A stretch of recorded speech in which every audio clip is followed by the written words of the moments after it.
Number 6 Salima Ali.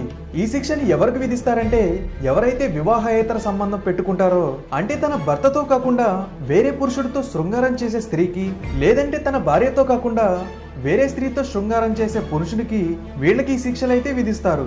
ఇది ఆడవాళ్ళకి మగవాళ్ళకి ఇద్దరికీ వర్తిస్తుంది. వీళ్ళకి ఈ శిక్షలో భాగంగా వేడి వేడి గదల్ని అంటే పెద్ద పెద్ద గదలుంటాయి. ఆ గదల్ని చాలా ఎర్రగా వచ్చేంత వరకు కాలుస్తారు. అలా కాల్చిన తర్వాత వాళ్ళ శరీరాల మీద చాలా గట్టిగా కొడతారు. అది కూడా కొన్ని ముఖ్యమైన భాగాలు ఉంటాయి కదా, ఆ భాగాల మీద ఎక్కువగా కొడుతూ ఉంటారు. అలాగా శిక్ష పూర్తయ్యేంత వరకు కొడుతూనే ఉంటారు. నెంబర్ 7 అసిత పాత్రం. ఈ శిక్ష ఎవరికి విధిస్తారంటే వాళ్ళ యొక్క సొంత పనులను వెలివేస్తారో, దేవుణ్ణి విస్మరిస్తారో, ధర్మాన్ని అనుసరించరో వాళ్ళకి ఈ శిక్షను విధిస్తారు. ఇందులో భాగంగా అసిత పాత్రానికి మనుషుల యొక్క కాళ్ళ ద్వారా వేలాడతీస్తారు. అంటే కాళ్ళల్లో రెండు వైపులా కత్తులుగా ఉన్న ఒక ఆబ్జెక్ట్ ని దింపుతారు. అలా చేసి అతన్ని వేలాడతీస్తారు, లేదంటే ఆమెను వేలాడతీస్తారు. అలా వాళ్ళని విపరీతంగా కొడతారు. అలా స్పృహ కోల్పోయేంత వరకు కొడతారు.